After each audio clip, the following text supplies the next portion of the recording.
Hello and welcome, my fellow nocturnal historians. Tonight we'll gently row backward through time, slipping into a world of wind, fire, and frost. A world carved from rock and brine and bound together by the rough hands of sailors and farmers, blacksmiths and traders. We're headed north, far north, into the lives of the Vikings. But not the Vikings of Hollywood, not the mythic warriors forever mid-swing on the battlefield. No, tonight we'll visit their quieter hours, the meals they endured, the ships they suffered, the gods they whispered to when the skies turned cruel. Despite what the sagas tell, Viking life was not all meat and mead, nor was it a whirlwind of conquest and legend. Behind every raid was a long, hungry winter. Behind every horn of ale, a bitter brew of barley gone stale. So let's dim the torches of myth and sit in the long shadow of truth. Together, we'll explore what it really meant to survive as a Viking. From food that barely filled the belly, to journeys across frigid seas, to rituals full of mystery and meaning, and finally, a peek into the smoky heart of Viking society. The chieftain's longhouse. Now, dim the lights, maybe turn on a fan, and imagine yourself on a shoreline where the wind never quite stops. Let's begin. Imagine waking up on a bed of straw and seal skin, your breath hanging in the air. It's not quite dawn, but the smoke from last night's fire still clings to the rafters, thick and sour, the only warmth in a home built mostly from timber, turf, and hope. You stretch your limbs, already aching from the day that hasn't yet begun. And your stomach growls, not with hunger, but with resignation. You already know what you'll be eating today, because food in Viking times, well, it wasn't good. Forget the feasts from sagas. Those were rare. Most days your breakfast, if you had one, would be little more than a lump of groot, a kind of barley porridge that was as bland as the sky was grey. It might have been cooked in sour way, and if you were lucky, it didn't taste like the iron pot it simmered in for hours. And the milk? It had gone sour days ago, curdled into something that was technically cheese if you were generous, or simply a thick liquid that offended both your nose and your dignity. Yet you drank it, because it filled the stomach. Grain was precious. Barley, rye, and oats were common crops, but never in great abundance. The harvest was at the mercy of the weather, an unreliable partner at best. Bad season? Then bread was more bark than grain. Quite literally, the Vikings would grind birch bark into their flour to stretch it further. The result was a dark, dense, fibrous loaf that did more to clean your teeth than nourish your body. It didn't taste good. It didn't smell good. But it was food. Meat? Yes, they had it. Sometimes. Fish was more dependable, especially in coastal regions. Cod and herring were dried or smoked until they resembled edible planks. If your jaw ached from chewing, it meant dinner was working. They'd soak the fish in weak brine or milk to soften it, sometimes for days. And then there was skyr, an early form of yogurt, tart and thick, stored in containers that might have been cleaned last season. Butter, too, was a luxury. Rancid butter? More common. They used it anyway. Most people didn't eat in courses. There was no appetizer, no after-dinner sweet. The concept of dessert was as foreign as the spices they couldn't afford. If you had honey, it was a miracle. More likely, you had onions, turnips, or cabbages, boiled until the memory of crunch disappeared. You might eat once or twice a day, and often not enough. Winters were lean. Even in summer, there was no guarantee the next season would bring full stores. Salt was used to preserve what little they had, but that also made the food dry, hard, and deeply unsatisfying. And if you were sick of your meager provisions, there were no alternatives, no markets down the road, no other cultures to borrow cuisine from. You ate what the land allowed. Or you went hungry. Feasting did happen. Weddings, harvests, victories, they were celebrated. But those were rare, and even then the food was prepared without much seasoning, roasted whole or stewed in basic herbs like wild leek or angelica. Eating was not a pleasure, it was a function. It's easy now to imagine Viking life as a whirlwind of adventure and heroism. But most of the time, it was this: scraping lichen off a rock to find enough to flavor soup, drying fish with your fingers crossed that the mold wouldn't come, wondering if last season's grain had weevils, and deciding it didn't matter. The rhythm of Viking life wasn't marked by battles. It was marked by empty bowls, and still they endured. Imagine it's early morning in a Viking settlement. Not the warm kind of morning either. It's the kind where your breath floats in front of you like a ghost.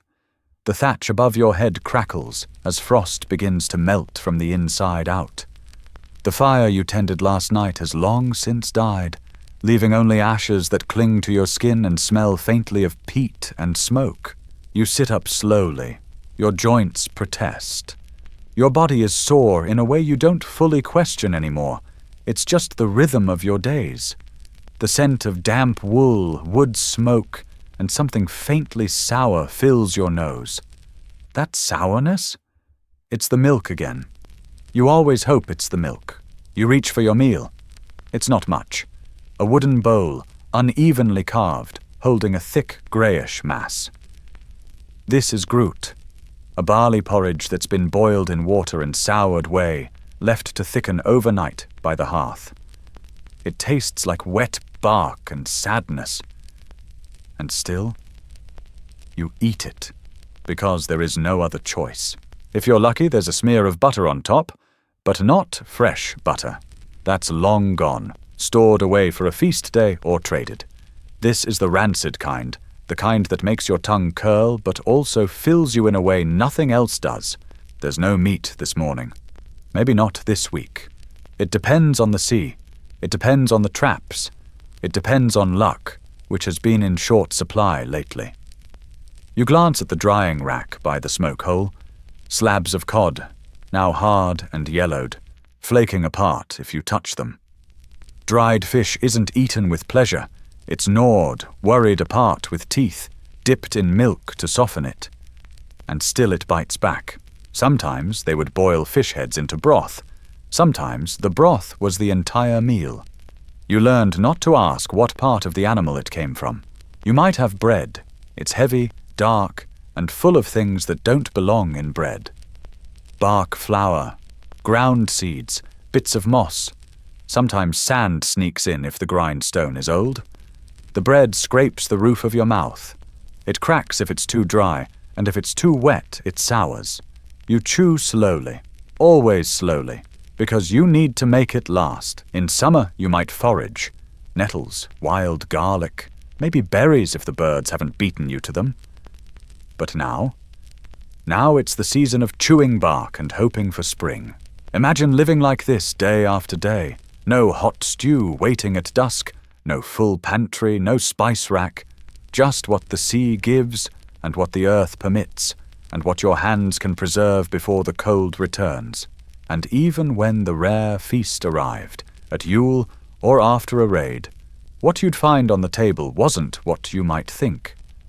Yes, there was meat, perhaps roast lamb or a haunch of elk if the gods were kind, but most of the meal was rooted in survival, not flavor. A stew that tasted of smoke and desperation. Honey if it hadn't fermented. Ale if the grain stores hadn't spoiled. And there was no real table. You sat on furs or benches, the smell of unwashed bodies mixing with that of boiled cabbage and hearth ash. You ate with a knife and your fingers. You shared everything, including your hunger. Even the wealthy didn't dine in splendor. Their plates were wooden. Their meals were bigger, not better.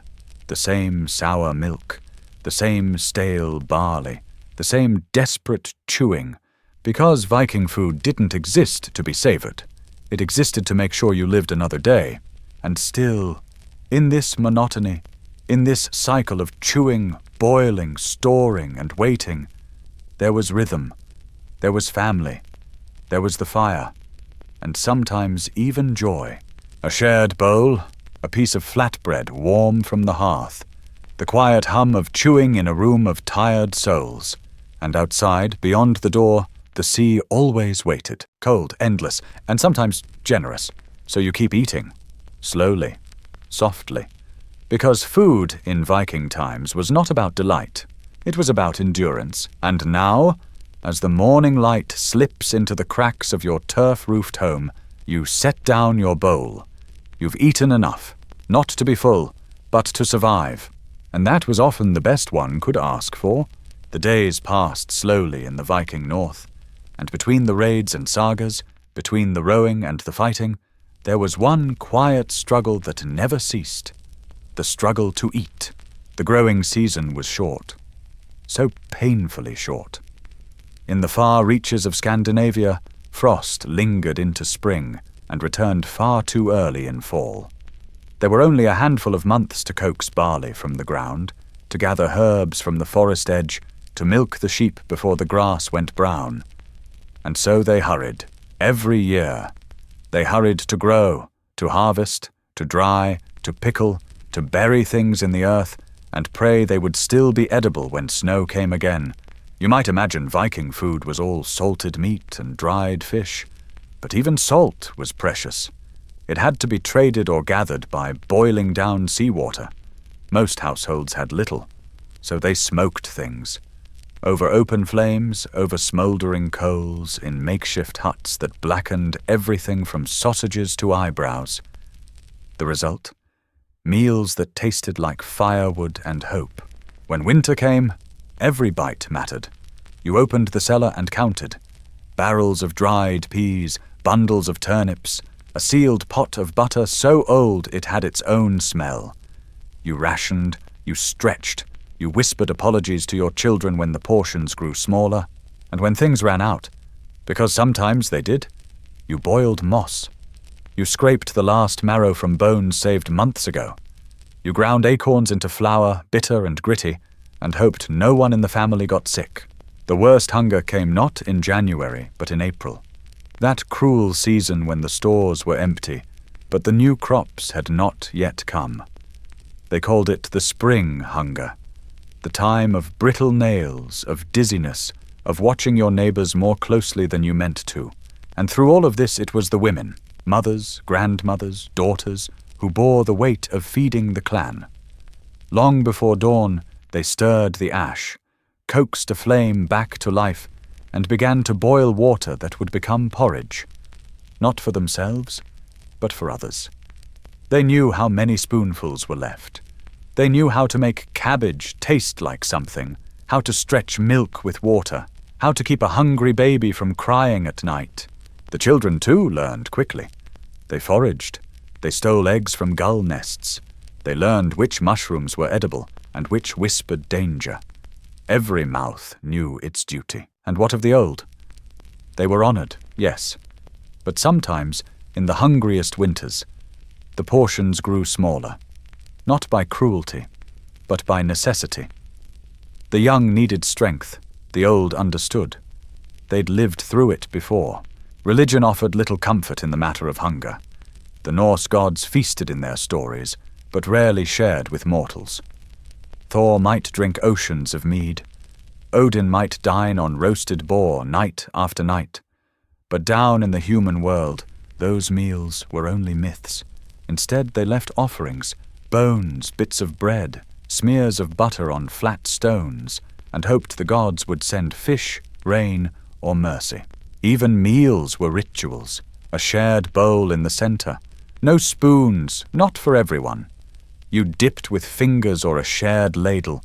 You learned not to take too much, because someone was always watching, not out of greed, but fear. Fear that tomorrow might bring less. And yet, even in this hardship, there was rhythm. A warm hearth, even if the firewood smoked. A bitter drink, even if the mead had gone flat. A loaf, even if it crumbled in your hands. They sang while cooking. They told stories over gruel. They whispered blessings over pots of boiled onion. Food in Viking times wasn't about flavor. It wasn't about joy. It was about endurance, about quiet gratitude, about survival in the shadow of ice and salt. You ate not to be full, but to keep moving, to lift the axe again, to row the fjord again, to survive until spring. And even if the bread was dry and the fish was hard, it was yours, hard-earned, smoke-licked, salt-kissed, a meal that said, "We are still here." There is a particular kind of silence that descends over a Viking home at mealtime. Not because it's reverent, not because it's sacred, but because it is deliberate. Because when you only have enough for one bowl each, you eat quietly, slowly, without comment. You focus on chewing, you focus on swallowing, you focus on making the smallness of the meal feel like enough. Food wasn't just scarce, it was memory. You remembered the summer when the crops withered in the field before they ever ripened. You remembered the spring when mold crept into the grain stores like a ghost in the night. You remembered the time your brother chewed pine bark for 2 days before his gums began to bleed. And because you remembered, you ate in silence. And when someone shared, it meant something. A mother giving the last bit of her boiled fish to her child, a neighbor arriving with a single onion from their storehouse, a chieftain breaking flatbread in half and handing you a piece during Yule. These weren't acts of charity. They were acts of survival, of loyalty, of kinship stronger than the cold. The Vikings had a word, samfelag. It meant community. But more than that, it meant shared fate, shared burden, shared bowl. And so the food that sucked because it was burnt, or bland, or half-frozen, or sour, wasn't just sustenance. It was proof that you were not alone. They had seasonal customs tied to meals, rituals that felt like a whisper to the earth.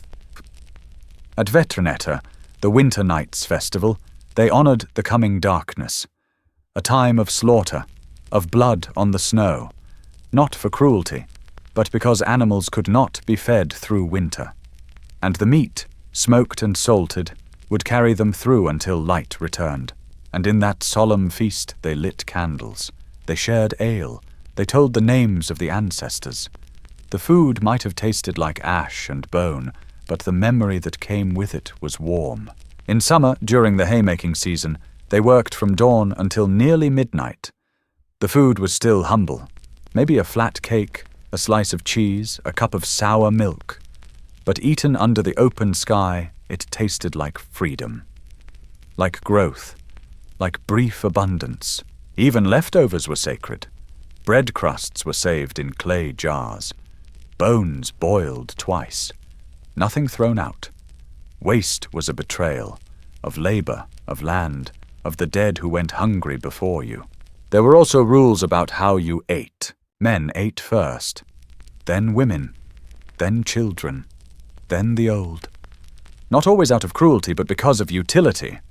Those who worked the hardest, lifted the heaviest, rowed the furthest. They needed the most. But in a truly starving household, everyone waited. Everyone shared the same stew, one pot, many hands, quiet eyes.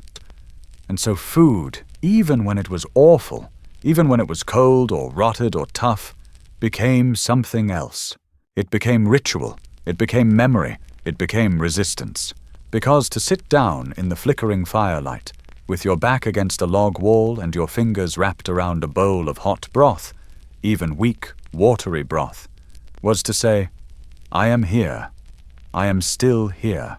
And to share it was to say, so are you. So when we say food sucked in Viking times, what we really mean is, it was hard. It was humbling. It was never enough. And yet, because of that, every bite became a prayer. They did not rush when they ate. Even when there was little, perhaps because there was little, meals unfolded slowly.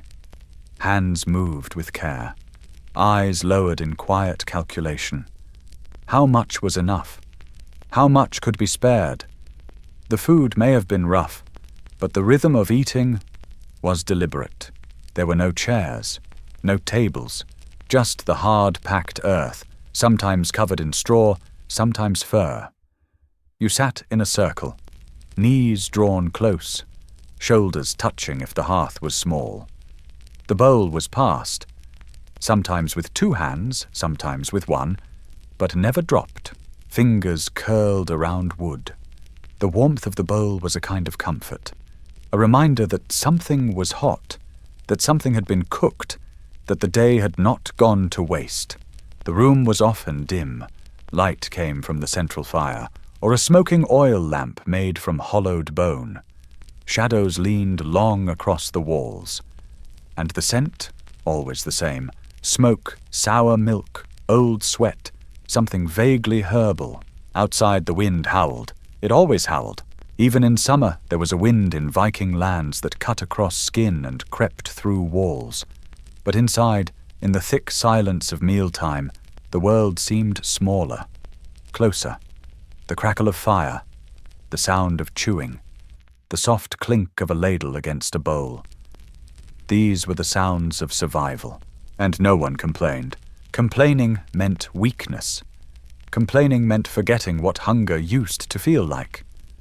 So instead, they made quiet jokes, shared old stories while chewing, or simply ate in silence, letting the steam rise from the bowl into their hair, into their clothes, into the air that always smelled a little bit like yesterday. A child might press a hard crust of bread to their chest before eating it, because it was warm, and that was worth something. An elder might close their eyes between bites, not in prayer, but in memory. A mother might whisper the name of the cow that gave the milk, softly, as if saying, "Thank you," and when someone died, quietly, in sleep, in winter, as many did.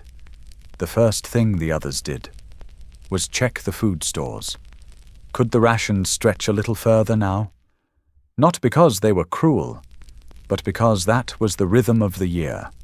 That was the rhythm of the hunger. And yet, they cooked. They stirred pots every day, even if there was barely enough, even if the broth was thin as river water, even if the grains had been pecked by birds or stolen by rats. They cooked, because as long as something simmered on the fire, the world had not ended. Because as long as the pot was warm, there was hope. And that's why Viking food, though it lacked flavor, variety, or comfort, was so much more than sustenance. It was the anchor of their day, the measure of a household's fortune, the test of endurance, and the quiet stage where love, fear, sacrifice, and memory all played out, bowl by bowl, bite by bite. No spoons, no seconds, just warmth passed from one hand to another, and the faint taste of wood smoke and barley. It wasn't delicious, it wasn't easy, but it was enough for one more night, for one more season. And sometimes that was all they asked. There were no recipes, not in the way we understand them now. No scrolls with precise weights, no inherited cookbooks tied with twine. In the Viking world, food was not passed down as instructions. It was passed down as rhythm. You learned by watching. You stirred when your mother stirred. You salted when the wind shifted. You tasted the broth not for flavor, but for memory. Was it like last winter? Was it warm enough to carry you through the dark? And always, you made do. You used what was near, a bit of seaweed soaked and rinsed, the green tops of onions too thin to bulb, crushed bones from a hare caught 2 days too late. There was no pride in the scarcity, but there was pride in the making, in turning almost nothing into something warm, in bringing a wooden bowl to someone who needed it more, in lifting the ladle even when your arms shook. The fire was small, the pots were cracked, but you cooked, because not cooking meant surrender. And every household had its ways, its rules, its quiet superstitions. You never stirred sunwise when boiling skyre. You never spoke ill of the dead while kneading bread. You never whistled near the root cellar. Some believed the smoke carried prayers to the gods. Some believed spirits lingered near the pantry. Some believed that if you whispered thanks to your bowl before eating, it would not betray you. There was something sacred in repetition. You boiled porridge in the same pot for 20 winters. You cut bread on the same flat stone your grandfather used. You sat in the same place by the fire, even when your bones ached too much to rise again. And the hunger, it never truly left. Even in seasons of plenty, it waited. It waited behind the smile of a full child. It waited under the barrel of dried apples. It waited in dreams, where famine visited like an old acquaintance. So you never wasted. Not the crust, not the broth, not the steam rising from a chipped bowl. That steam was warmth. That warmth was mercy. That mercy was life. And when the meal was done, there were no long conversations. Only the crackle of fire, the creak of wood, the hush that came when people were too tired to pretend they were full. They wrapped the leftover bread in linen. They stirred the fire one last time. They set out tomorrow's beans to soak. And then they slept, belly humming, mind soft, heart steady. Because no matter how bitter the taste, how dry the loaf, how thin the soup, it meant one thing. You were still alive. Imagine now that you're no longer huddled near a hearth in a sod-roofed home. Instead, you're standing on a rocking deck of tarred planks, a bitter wind slicing across your face, your fingers numb despite the wool wrapped around them. It is the year 999. You are a Viking, and you are heading west toward the edge of the known world. The man leading your ship is young, tall, fair-haired, with eyes that hold both certainty and a strange kind of distance. His name is Leif Erikson, son of Eric the Red. You've heard the stories, that his father was banished from Iceland for spilling blood, that he sailed further still and carved out a hard life in a land of ice and boulders now called Greenland, and that now, restless, always restless, Leif means to go beyond even that. West, further west, not for glory, not for gold, but perhaps for curiosity, or exile, or to find something the sagas had not yet named. You don't ask. Instead, you row, and row, and row. The sea is not blue, it is iron. The air smells of pitch, sweat, and fear. The ship creaks in a language only sailors understand. You sleep in shifts. You eat dried fish so salty it burns your throat. You drink sour whey to keep from thirst. Every wave threatens to tip you back toward nothingness. Some say they saw seabirds circling overhead long before land appeared. Others say they dreamed of forests and grass and a smell that was not snow. But when the shore came, if you could call it that, it was silent. No welcoming fires, no drumming, just wind in the trees and a line of distant, indifferent hills. This was not Valhalla. It was Vinland, though no vineyards grew there. You hauled the boat ashore, built huts from timber, hunted strange animals in forests too thick to understand. The land was richer than Greenland, yes. Berries, fish, rivers. But it was also foreign. The sun set differently. The birds cried in unknown voices. The silence here was not the same as the silence back home. It felt heavier. You tried to plant, to trade, to settle. But the winters came just the same. The hunger came just the same. And worse, there were other people here, people whose language you did not speak, whose arrows flew without warning, whose lands you did not understand. Leif called them Skraelingjar, a word that meant little more than the others. You kept your distance, you guarded the fire, you carved stories into wood because there was no one to tell them to. And Leif, he watched, always watched. He did not smile often. He wrote nothing down. His name would echo through centuries. But in that moment, he was just a man trying to understand whether he had found something or lost something else. Eventually, you turned back. The cold had crept in. Supplies ran low. Spirits cracked under the grey sky. And no matter how far you sailed, no matter how much you endured, the world remained. Quiet. Unchanged. The gods did not speak. The land did not yield. When you returned to Greenland, the story became a saga. A tale of courage, of discovery, of reaching a new world before any others. But in your bones you knew the truth. It was not a victory. It was not conquest. It was a cold dream, a long exhale, a memory that drifted westward and dissolved into mist. And Leif? He became a legend, but in the long, silent hours of winter, he never said what he saw. No Viking story ever began with sunscreen and fresh socks, and Leif's was no exception. He didn't set off westward with a fanfare. No crowds waved him off. No bards sang about good nutrition or sound navigation. He left Greenland in a ship that smelled like bilge water, loaded with salted meat already beginning to sweat. This was the Viking way. Forget what the modern world imagines about heroic expeditions. The truth? Exploration in Viking times sucked. You packed spoiled cheese, prayed the smoked mutton hadn't turned, and hoped no one would vomit in the drinking barrel on day 2. And yet, Leif Erikson went. Not because the food back home was good, it wasn't, but because the world back home was shrinking. Greenland was never green. And Leif, unlike his father Eric the Red, who named Greenland as a real estate scam, was not a salesman. He was something else.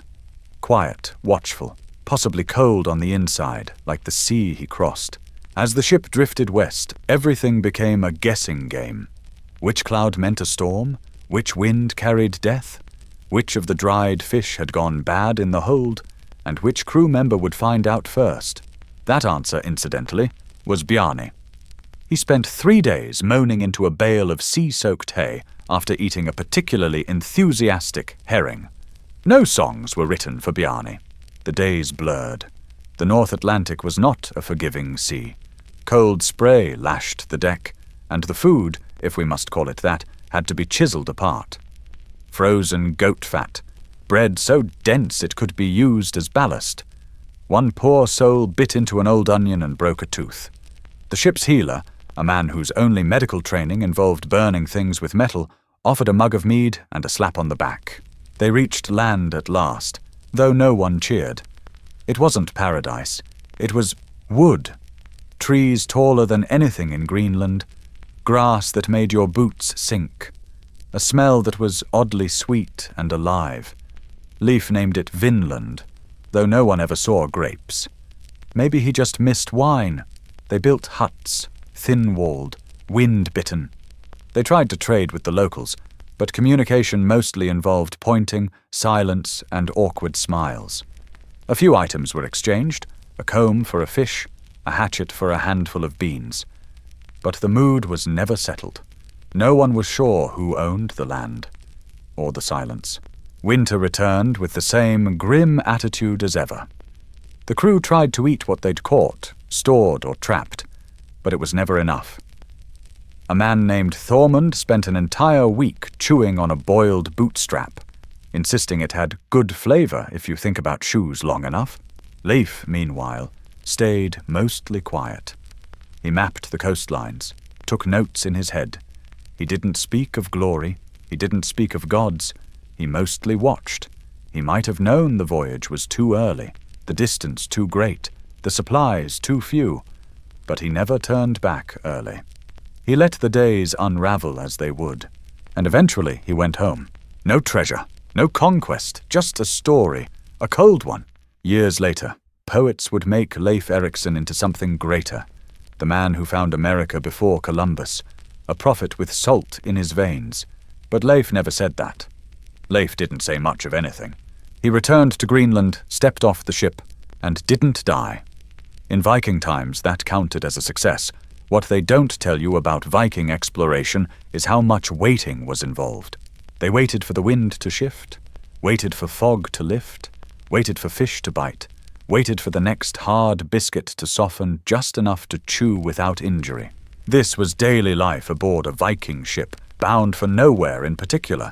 Some men passed the time carving patterns into the wood of the boat, not runes exactly, just lines, spirals, the shape of waves, something for the hands to do while the mind drifted.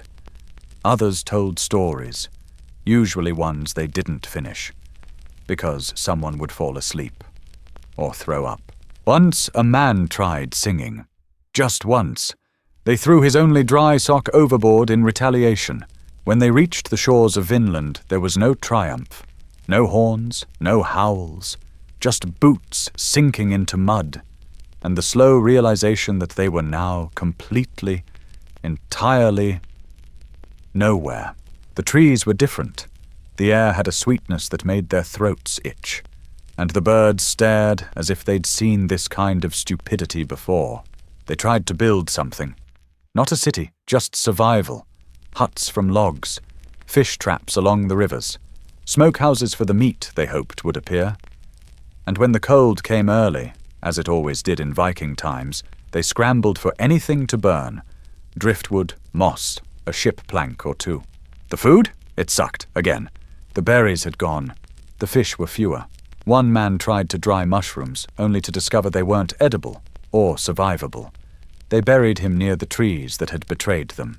They tried brewing something out of tree sap and dried roots. It tasted like regret.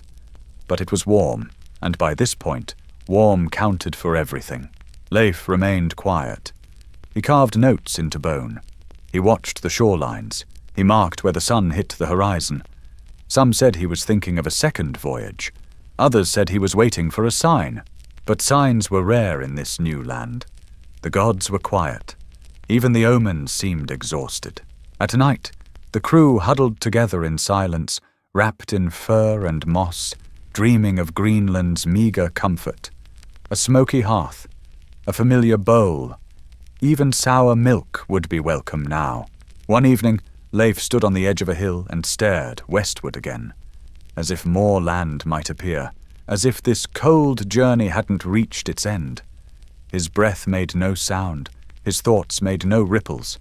He simply stood there, like a carving himself, stoic, uncertain, and a little bit lost. Eventually, the expedition gave up. They packed what they could carry, left behind broken tools, half-built huts, and a single axe stuck in a tree. A marker, or maybe a warning. They sailed home through sleet and fog, one sail torn, 2 men down. They were leaner, quieter, a little more superstitious, a little less curious. Leif never glorified the voyage. He simply said it was done, and that, too, was enough. In Viking times, success wasn't measured in gold. It was measured in return, and no one needed a saga to say they made it back alive. What happened to Leif after his journey? Nothing dramatic, no throne, no epic reward, no statue with birds perched awkwardly on his bronze nose. He simply returned home and kept living. In a way, that was the most Viking ending of all. He became a chieftain, managed his land, sat by his fire. Perhaps sometimes, on cold nights, he stared into the flames and remembered the sound of unfamiliar birds or the sting of sap on his fingers from trees no one back home had ever seen. But he didn't talk about it much. The story of his voyage drifted into the longhouse like the smoke, soft, indistinct, easy to ignore when someone else was pouring ale or telling a saga about trolls in the mountains, because in Viking times greatness was rarely loud, and it was even more rarely remembered. Other men took up the voyage after him. Some lasted longer, some vanished. Some brought back tales of hostile strangers, forest beasts, and nights so long you forgot the sun existed. Others simply never returned. Their names didn't echo. Their maps were forgotten. Even Leif's tale would fade for centuries, until one day, long after he had crumbled into the soil of Greenland, someone would stumble across his name in an old text, frown slightly and say, so I guess the Vikings got here first. But by then, no one asked what they ate. No one asked how much the food sucked. No one asked if they were hungry, or cold, or lonely. Just the date, just the name, just a footnote in a larger story. And that's the strange part about being first. You're not remembered for your blisters, or your frostbite, or the way you chewed on fish skin because the bread was gone. You're remembered as a line in a book, a statue, a trivia answer. But not for the long days, the grey sky, the bad meals, the silence. And so, Leif became history. Not because he wanted to, but because the sea forgets faster than the shore. And Viking food still sucked, even in the New World. Some things in Viking times could be seen. A sharpened blade, a cracked bowl, a salted fish too old to smell safe. Other things lived quietly in the shadows, the runes, the whispers, the rituals. When daily life sucked, and let's be honest, it often did, the Vikings turned inward, not just into the longhouse, but into symbols, into breath, into memory. Not every Viking believed in the gods the same way, but all of them believed in something. And that something was often carved into bone. Runes were more than letters, more than decoration. They were tools, quiet, invisible tools made from meaning. You didn't just write a rune, you summoned it. You etched it carefully with a knife, usually onto wood, sometimes onto your own skin, and only if you meant it. The rune for protection might be carved onto a ship's hull. The rune for strength might be worn around the neck. The rune for fertility, well, let's just say it wasn't always worn in public. One famous rune master, Egil Skallagrimsson, yes, him again, once carved healing runes onto a whalebone to save a girl cursed by a botched love spell. The girl survived. The rune master married someone else. As for the whalebone, it was repurposed into a butter paddle, as one does. Viking ritual wasn't always about blood and fire, as the modern world often imagines. It was more often about rhythm. You fed the fire the same way every morning. You turned your spoon 3 times before setting it down. You never, ever left the last piece of bread facing upward on the table. Superstition wove itself into every part of daily survival. And why wouldn't it? When the harvest failed, you blamed the spirits. When the wind howled wrong, you burned herbs. When the baby cried at night, you whispered to the old gods and tied knots in wool. It was easier than blaming the weather, or yourself. The Völva, a seeress, part priestess, part therapist, part weather forecaster, would travel from village to village. She wore cloaks stitched with animal bones, carried a staff carved with symbols, and spoke as if the gods were hard of hearing. People asked her questions they were too afraid to answer themselves. Will my son return from sea? Why is the milk souring too fast? Was it a bad omen when I tripped on the doorstep? The Völva would sit by the hearth, stir a pot of herbs, and respond in riddles. Not because she didn't know, but because certainty is dangerous. It makes people stop thinking, and so Viking spirituality remained misty. Like fog across a fjord, there, but hard to hold. They left offerings in the forest. They sang softly into the night wind. They refused to speak the names of the dead too early in the season. They believed, not because they had proof, but because proof was never the point. Belief kept the wolves farther from the door. Belief softened the hunger. Belief filled the cracks in the long, cold hours when food was gone, and no sails had returned, and your breath curled out like a question. They didn't need answers. They needed rhythm. They needed story. They needed the comfort of a symbol carved just deep enough to matter. To be a Viking was to believe that the world whispered, if you were quiet enough to listen. Not with your ears, but through smoke, through pattern, through dreams that lingered too long. Their rituals weren't about drama. They were about repetition. Do this every 3rd day. Leave that door open just a crack. Don't burn birch wood in the new moon. And if something went wrong, it wasn't because of luck. It was because you had forgotten something. A rune, a rhythm, a rule. Even the bravest warriors carried small charms, animal teeth, carved beads, stones with holes in them. Not for battle, but for balance. Take King Harold Bluetooth, for example. Yes, the one your phone is named after. He believed so deeply in the power of symbols that he had a runestone carved just to say, I united the Danes and Norwegians. Please don't forget me. Centuries later, we stuck his name into wireless technology. Somewhere, his ghost is either flattered or deeply confused. But not all runes were carved in stone. Most lived on wood. Short-lived, fragile, easily burned. Much like Viking life itself. Sometimes they were protection spells, other times curses. A few were love notes, poorly disguised as poetry. One rune scratched onto the wall of a latrine in Bergen reads something like, "I hate this place. The fish is bad.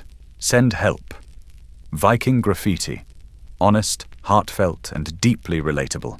The most feared runes were the ones you didn't understand, found on driftwood, etched into bones of unknown origin, discovered hanging from a tree branch by someone who wasn't supposed to find it. That's the kind of thing that made a man sleep with both eyes half open. And then there were rituals. Not grand temple rites, but quiet things. You'd pass your hand over the stew pot sunwise before eating. You'd spit 3 times before sailing. You'd never sharpen a blade on a Friday. No one remembered why, but you didn't. The Seder rituals, the deep magic, were different, more serious, more secret, performed by women mostly, or by men who dared step outside the expectations of their world. It was said that Odin himself practiced Seder, wearing cloaks too soft for war, speaking words not meant for mortal ears. Some mocked him for it. Others feared him more because of it. Viking spirituality was a patchwork. Pagan threads, Christian seams, animist buttons. They didn't care about theological consistency. They cared about what worked, what made crops grow, what kept storms away, what made your child stop crying in the night. They didn't need dogma. They needed results. And if tying a strip of hair to a birch tree made the goats give more milk, then so be it. If chanting an old phrase before stepping into the sea made you feel braver, then you whispered it, even if no one else did, even if you didn't believe it yesterday. Because belief, in Viking times, wasn't a stable structure.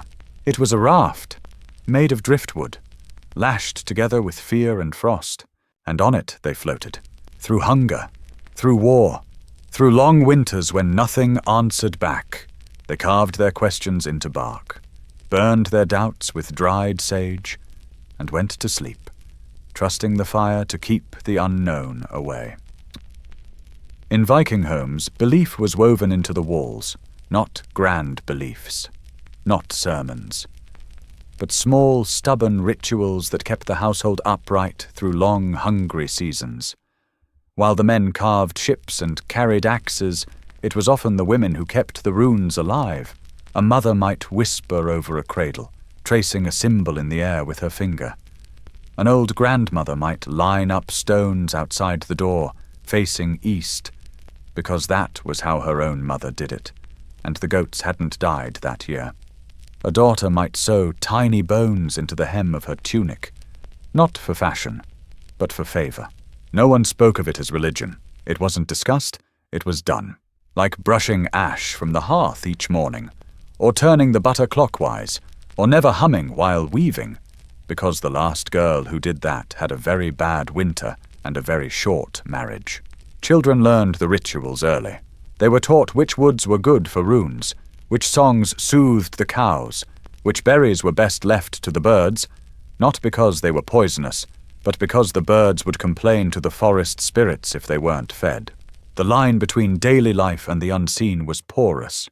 You never stepped on thresholds, you never argued during a full moon, and you certainly never mocked the Huldufolk, the hidden folk, the small ones, the watchers. Even if you didn't believe in them, especially if you didn't believe in them. Because in Viking times, doubt was dangerous, not socially, cosmically. Mock the gods too loudly, and the roof might leak. Mock the rituals too often, and the fish might vanish. Mock your neighbor's protective chicken feather tied above the door, and next week you might trip and fall into the well. Coincidence? Sure. But in Viking logic, there were no coincidences, only missed signs. Even meals had rules. You never passed salt hand to hand. You placed it on the table first. You always left a bit of stew in the pot, for the ancestors or the spirits, or perhaps just in case someone forgot to show up. And sometimes someone did. There are stories, quiet ones, of shadowy figures seen at the edge of feasts, of an extra bowl emptying itself when no one was looking, of a door that creaked open during an old song even though everyone swore they'd latched it. No one screamed, no one called for the gods. They simply added another log to the fire and kept singing. Because in Viking culture, fear wasn't always fought. Sometimes it was fed, just enough to stay friendly. Runes were carved for battles, yes, but they were carved more often for beginnings. The start of a journey, the birth of a child, the planting of barley in soil too thin to promise anything. They didn't guarantee success, but they whispered, "You are not alone." And in a world where food spoiled, winters dragged on, and death often arrived without knocking, that was enough. A symbol on a bone, a chant into the wind, a charm under the mattress, smelling faintly of herbs and old wool. Magic in Viking times wasn't about fire or lightning. It was about not being forgotten. Not by the gods, not by your neighbors, not by the ground itself. And so they carved and sang and stirred the pot clockwise, just in case. The fire crackles softly in the center of the longhouse. Someone hums, not a song exactly, but something older. A sound to keep the dark outside the walls. A sound that says, "We are still here." Near the hearth, a young girl traces lines into the ash. Not words, not quite runes, just quiet marks. Her fingers move without thinking. Her grandmother doesn't stop her, because in Viking times, marks mattered, even meaningless ones, especially meaningless ones. They filled the silence. They made time softer. A man ties a strip of fabric around his wrist before sleep. He doesn't remember where the tradition came from. His father did it. His father's mother did it. It kept the cold dreams away. In a corner, someone murmurs over a bowl of water. There is no spell, just names. The names of the living. The names of the dead. The names that feel heavy if you say them too fast. So you say them slow. Outside the wind changes. The thatch rustles. No one moves. They've heard this before. The creak of the beams. The hush that comes just before snow. The shift in the fire's breath. Someone adds a log. Not birch, not tonight. No one speaks of why. Because rituals in Viking life weren't designed to impress. They weren't spectacles. They were lullabies made of habit. They were structure where there was no safety. They were small circles drawn inside the vast, uncertain dark. A bit of hair buried under the threshold. A knot in the bread dough. A pause before crossing running water. The magic was never loud. It was quiet, gentle, reluctantly powerful. And like most things in Viking times, it wasn't there to make life beautiful. It was there to make life bearable. To say, the world is dangerous, but you are seen. The future is uncertain, but you are named. And the wind may howl, but someone has already whispered to it. So sleep now, with ash on your fingers, and smoke in your hair, and the echo of old runes fading slowly in the timber of the walls. Step inside. The door is heavy, not because it's grand, but because it swells in the damp. You shoulder it open. Smoke spills out, not fast, not violently, just a slow, grey curtain, carrying with it the scent of meat, fur, and something political. This is not your house. This is the longhouse of a chieftain, and that changes everything. The first thing you notice isn't the size, it's the warmth. Compared to your turf hut, where you can see your breath most months of the year, this space feels almost tropical. That's because the fire never goes out. Ever. Someone is always feeding it. Wood, peat, dried dung, whatever burns. And that fire, it doesn't belong to everyone. It belongs to the man in the center. He sits on a raised bench. Nothing carved, nothing gilded, just higher than yours would be. And in Viking times, higher meant more. More power, more meat, more time to chew before someone else spoke. His cloak is thicker. His bowl is bigger. He eats first. Not because he earned it today, but because his father did, and his father's father, and no one wants to question a man with a full beard and a full belly. You stand quietly near the posts. They're carved with stories, battles, beasts, lineages, stories that are meant to be seen, not read. You try not to lean on them. You're not sure if that's allowed. Around you, others are eating. loudly, respectfully, a mix of both. There's salted lamb tonight, a special occasion. Probably a good raid. Or maybe the chieftain's cousin finally married that woman from 3 villages over. The one with 3 cows and a talent for making beer that didn't kill anyone. The meat is dry, but no one says so. It was hung over the hearth for a month, then boiled, then salted again. Your teeth work hard. It tastes like smoke, grease, and politics. The chieftain laughs, loudly. Others join him slightly louder. One man laughs a second too late, and gets the glare. This is not a feast, this is a performance. Every gesture signals something. Who refills whose cup? Who carves the joint? Who gets the marrow bone? Who pretends not to care? Women move quietly behind the benches. Daughters of bondmaids, wives of warriors, widows with careful hands. They serve, but not invisibly. A sharp glance from a chieftain's wife can change the whole rhythm of the evening. And in the corner, near the smoke hole and furthest from the fire, sit the skalds, the storytellers. They wait. Not for food, but for attention. And when it comes, they rise slowly, brush crumbs from their tunics, and begin to speak. Their job is delicate. Too dull, and they bore the chieftain. Too bold, and they offend someone's uncle. So they walk the line. Poetry laced with gossip. Flattery tied to legend. Truth with just enough fog to make it tolerable. And still the fire crackles. Someone spills a cup. A moment of tension, then laughter. Relief. Another pour, another story. Another bite of meat that tastes mostly of salt and hierarchy. This is Viking nobility. Not golden crowns or marble halls, just a slightly better seat, a slightly warmer bowl, and the silence that comes from being the one who decides when the talking stops. Eventually the fire burns low, not out, never out, but softer.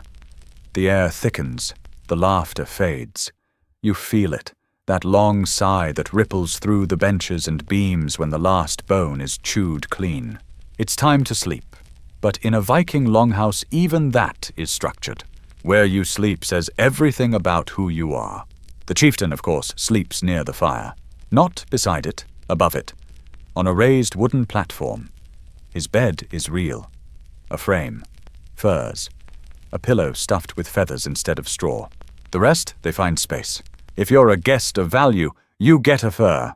If you're a skald, you get a corner. If you're a cousin who's overstayed his welcome, you get the cold spot near the door, next to the pile of kindling and someone's damp boots. And then there are the bonded, the slaves. They don't sleep. Not yet. Someone has to guard the fire. Someone has to check the goat. Someone has to swat the rats away from the salted meat. And someone, usually the youngest, has to clean the trench that runs along the center of the floor. That trench is where the drippings go. From the food, from the fire, from everything else. It smells like history and onions. There is no privacy, no walls, just cloaks pulled over heads, and the unspoken rule that if you hear something you shouldn't, you didn't. Sleep comes slowly. The beams creak. The wind presses against the thatch. Someone snores like a dying walrus. Still, you're warmer than you've been in weeks. The glow from the hearth paints shadows on the rafters. You watch them move like old gods, tall, flickering, unconcerned. You think of home, of porridge, of your mother's hands, of the piece of cheese you hid under your cloak. You think, for a moment, that maybe being near the chieftain means something. That maybe if you sleep close enough to power, it will rub off on you. But it doesn't. You just wake up with someone's knee in your back. And in the morning, the same rules apply. He eats first, he speaks first, he decides what happens next.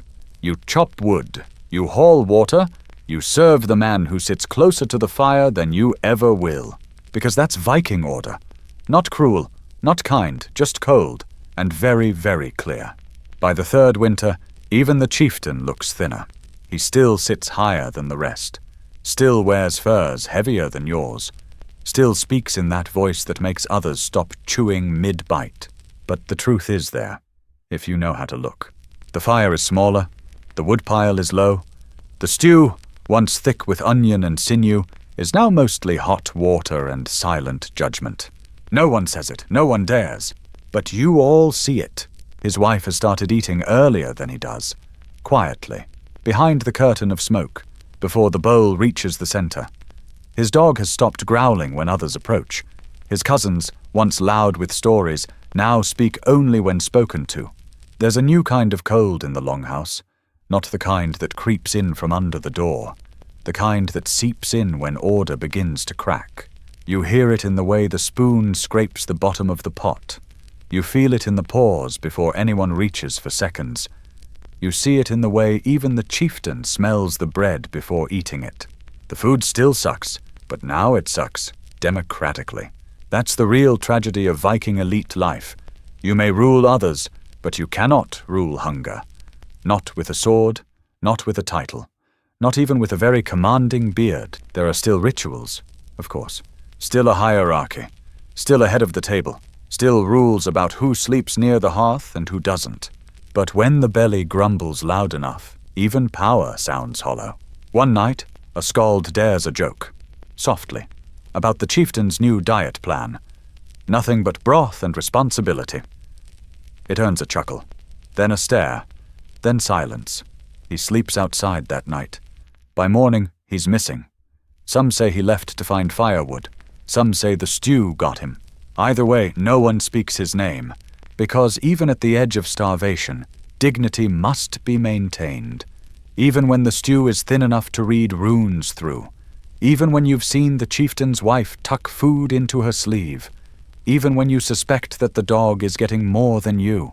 And when the fourth winter arrives, you will still sit at the same table, still watch the same fire, still pretend that the long house is full and warm and fair, because pretending is part of the ritual now. Pretending that status still means something. Pretending that soup still warms. Pretending that this isn't your third night chewing boiled leather and calling it meat. In Viking times, to be elite was not to escape hunger. It was simply to be the last one allowed to show it. At a certain point, even the smoke gives up. It curls upward, as it always has, but slower, less ambitious. Like it too knows the stew isn't going to improve. The chieftain's bench still stands higher than yours, but it creaks more. He sits heavier now, not from strength, but from the weight of things unsaid. Once, when he lifted his bowl, others raised theirs with him. Now, they glance sideways, waiting to see if he flinches. And the fire? It burns. But it burns without confidence. There is ash in the soup now. Someone pretends not to notice. That someone is you. Because in the longhouse, survival has become choreography. The spoon moves to the mouth, the nod of thanks, the smile that says, "It's enough." But it isn't. The children don't ask questions anymore. The skalds have stopped rhyming.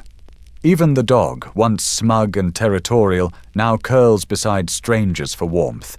And the chieftain, whose voice once thundered through this hall like Thor's hammer, now clears his throat too often. Perhaps it's the smoke. Perhaps it's the silence that's begun to speak louder than he ever did. No one challenges him. But no one needs to. The bowl he drinks from is the same as yours now. It might still be larger, but it's just as empty. In the night, you wake to hear him walking, not pacing like a warlord, just walking. He passes the fire, stands in the door, looks out into the dark. You wonder if he's remembering a time when people stood taller when he entered, when soup was thicker, when there were more hands to stir the pot. He doesn't say anything, just turns, returns to his bench, lays down slowly, and breathes. And for a moment, you almost feel sorry for him, because the thing no one tells you about power in Viking times is that it lasts only as long as the food does. When the grain spoils, when the lambs don't fatten, when the gods fall silent, titles become burdens, and the warmest seat in the house feels just as cold as yours. Now and then, someone in the longhouse would speak of far-off lands. Lands with herbs that didn't sting. Lands where soup was yellow, not grey. Lands where fish came with flavor. They spoke in low tones while chewing on last week's bread. and they always ended the same way. If the trade ship comes back this season, trade was a kind of religion in Viking times, a quiet belief that somewhere, beyond the fjords, past the frost, across a sea that constantly tried to kill you, there were places where food didn't suck, and so they sent men, brave men, desperate men, men who thought cinnamon was real, men who believed in dried apricots. Sometimes they returned, sometimes they didn't. The ones who made it back were thinner, salty, unblinking, but full of stories. One brought back a sack of nutmeg, which no one knew how to use. They tried putting it in the fish stew. It tasted like fire and confusion. They buried it near the privy and swore never to speak of it again. Another brought black pepper, tiny angry seeds that bit the tongue. They sprinkled it on salted herring. Someone sneezed for 2 days straight. They called it cursed. Even honey, precious golden honey, came with disappointment. By the time it reached the far north, it had fermented. What arrived was less like sweetness and more like spoiled hope. Still, they kept trying, because to trade was to believe that maybe next time, maybe the ship would bring something better, maybe the food would change. And every time the sails appeared on the horizon, the village held its breath. And every time they opened the crates and found fish, wool, another sack of barley, the same old stew, the same dry bread, the same long chew in the same quiet dark. But for one moment they had believed, and sometimes that made it taste just a little better. It wasn't even a big onion, more like an afterthought of an onion. Small, shriveled, with roots like old whispers and a bruise on one side. But it was the last. And in Viking times that meant something.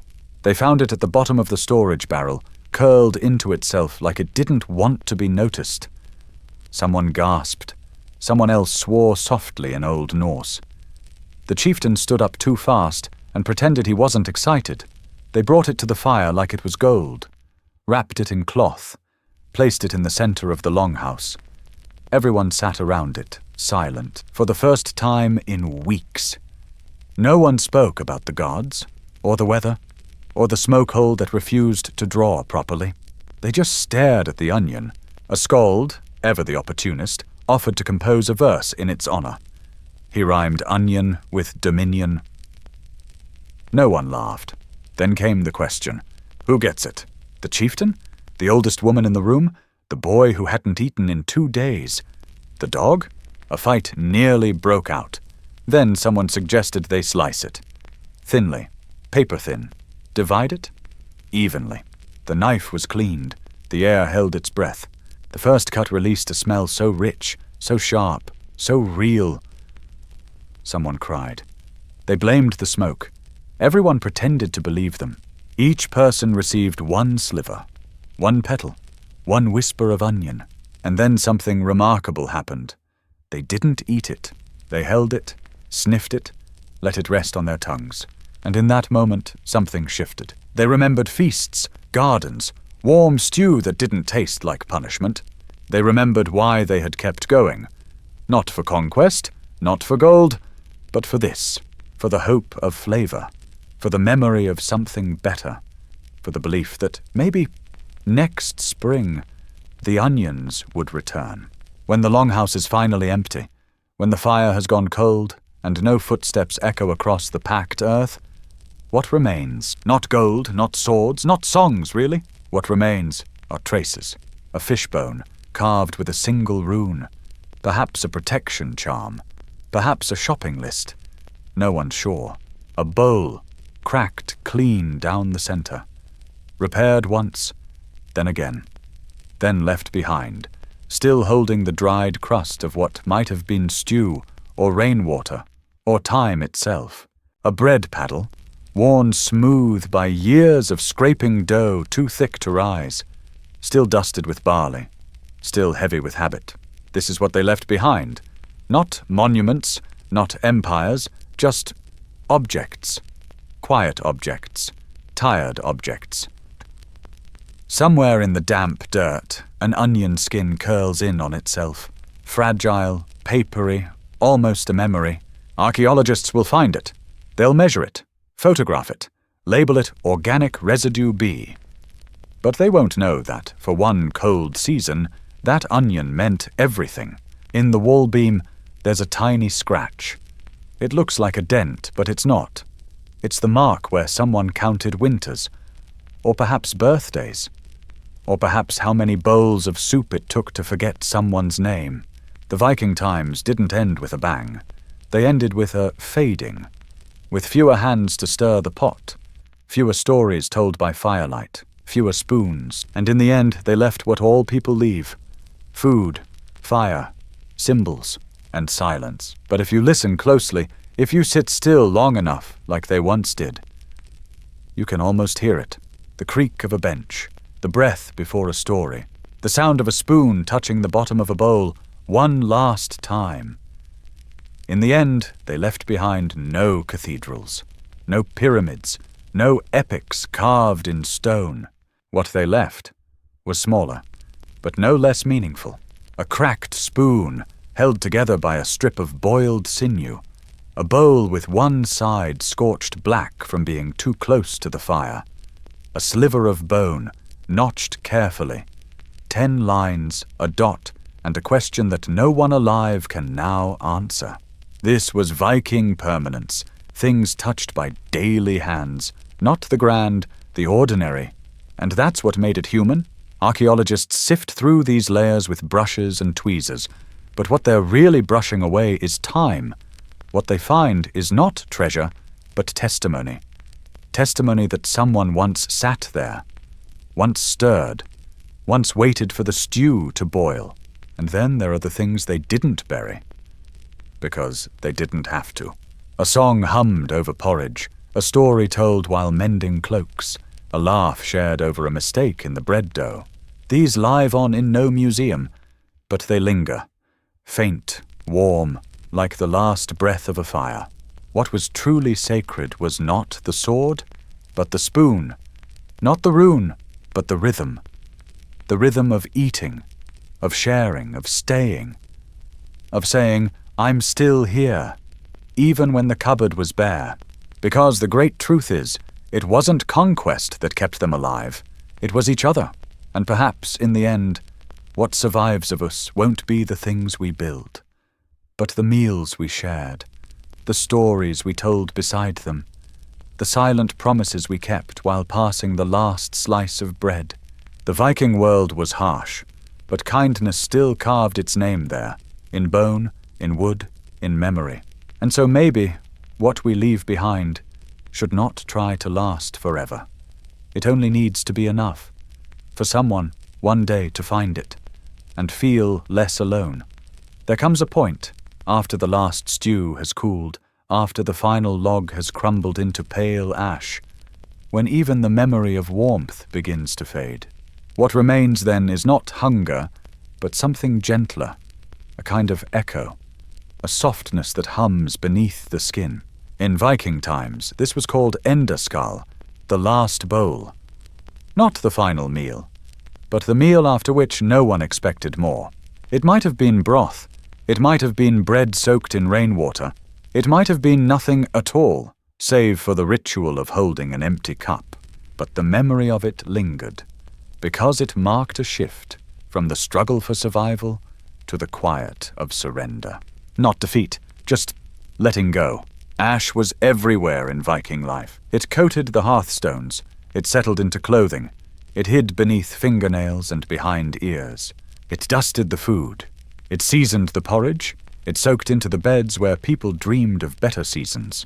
They didn't clean it away, they stirred it back in. Because ash meant fire, and fire meant hope. Even when there was nothing left to burn, they kept the hearth warm by memory, by ritual, by pretending that the heat was still enough to cook something.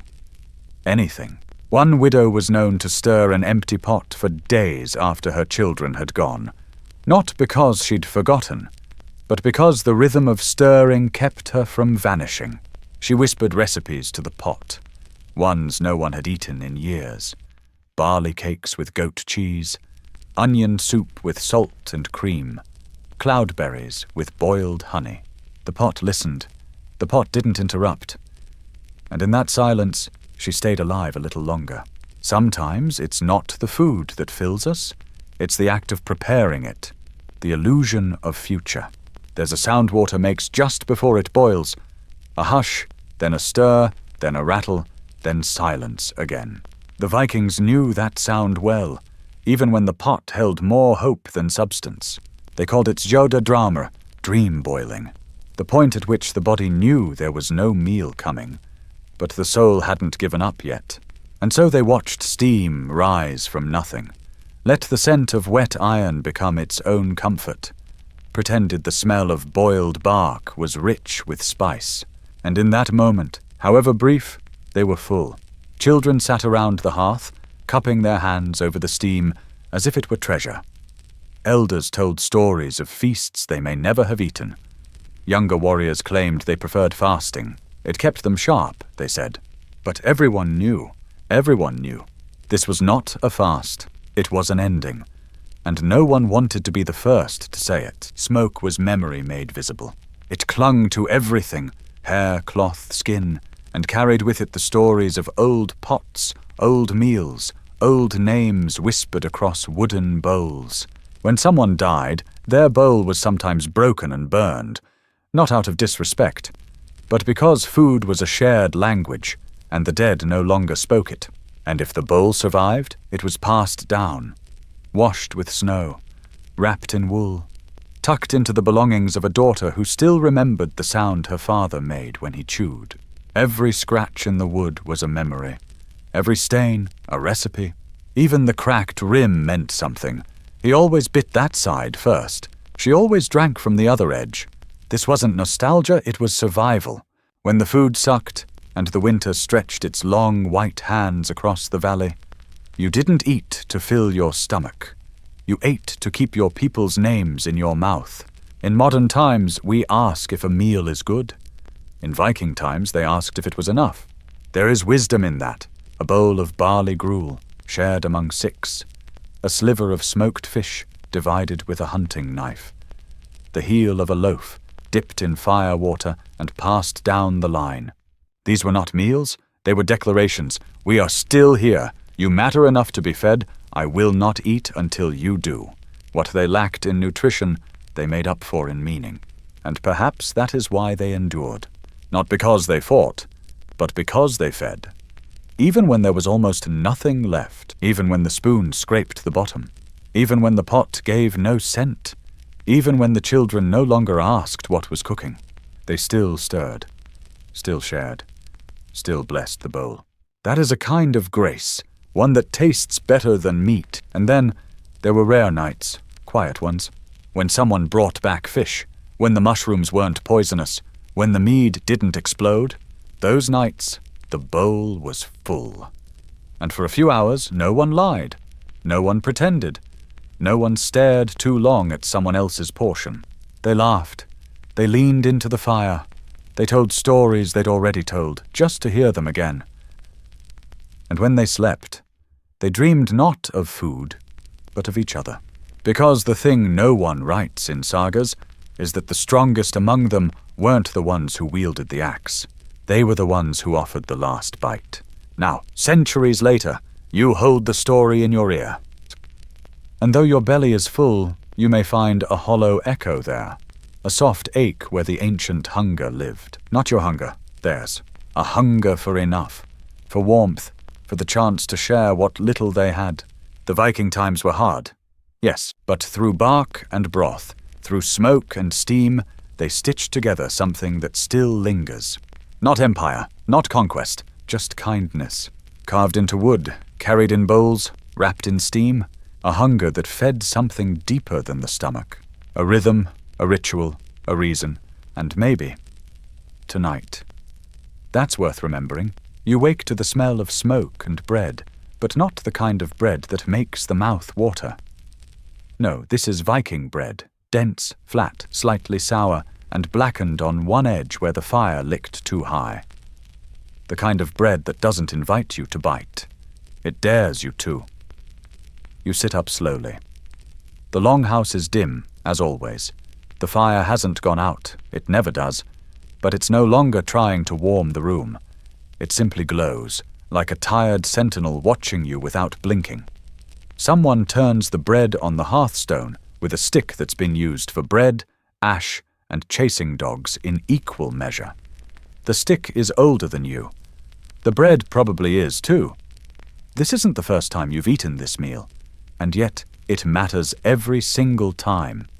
Because in Viking times, bread was not just food. It was a decision. To bake meant someone believed you would live long enough to eat, that you were worth the grain, that the smoke, the effort, the firewood, all limited, all precious, should be spent on you. You chew slowly. It resists, as it always does. The edges are hard. The center is damp. It tastes like smoke, stone, and memory. There is no butter, of course not. The cow stopped giving milk 3 weeks ago and now stares at the wall like it, too, is considering its options. But you eat. You eat because this is what survival tastes like. It's not dramatic. It's not cinematic. It's bread. And beneath that bread, there is cold. Always the cold. Not just in the air, but in the bones, in the silences between words, in the way people sit a little closer than they did last winter, not because they like each other more, but because the wind has found a new crack in the wall. You've tried to patch it with moss, with cloth, with promises. None of them hold. You offer the crust to the person beside you. They accept it without looking at you. That's how gratitude works now, quietly, without fuss, without eye contact. The bread is passed, a sliver at a time. It travels from hand to hand, each one a little rougher, a little thinner than last year. A boy bites his piece and winces. It's too hard for his tooth. His father doesn't offer sympathy. Just a nod, as if to say, yes, that's how it feels. You remember when bread was something to be celebrated, at harvest, at weddings, at the first snow. Now it's something to survive. And that, too, is sacred. In the far corner of the longhouse, an old woman cradles her portion. She turns it over in her palm before eating, inspecting it the way some inspect coins. She eats slowly, with her eyes closed. You wonder what she sees. A summer from 50 years ago? A child she outlived? Or just warm air? Bread is the one thing everyone understands. It's not confusing like fish. It doesn't smell unpredictable like meat. It's not ceremonial like mead. It's just there, always, even when it shouldn't be. Even when it's gone moldy. Because in Viking life, mold didn't mean waste. It meant time. It meant this loaf lasted long enough to change, and that was a victory. You don't throw it away. You cut the green off. You soak it in broth. You feed it to the weakest one first, because they won't say no. No one does. You remember last spring, when someone found a whole loaf in the rafters. No one knew who had placed it there. Maybe as an offering. Maybe hidden in shame. Maybe it had been forgotten. It was dry, cracked, crumbled like chalk. They boiled it anyway, ate it anyway, said nothing. But you remember.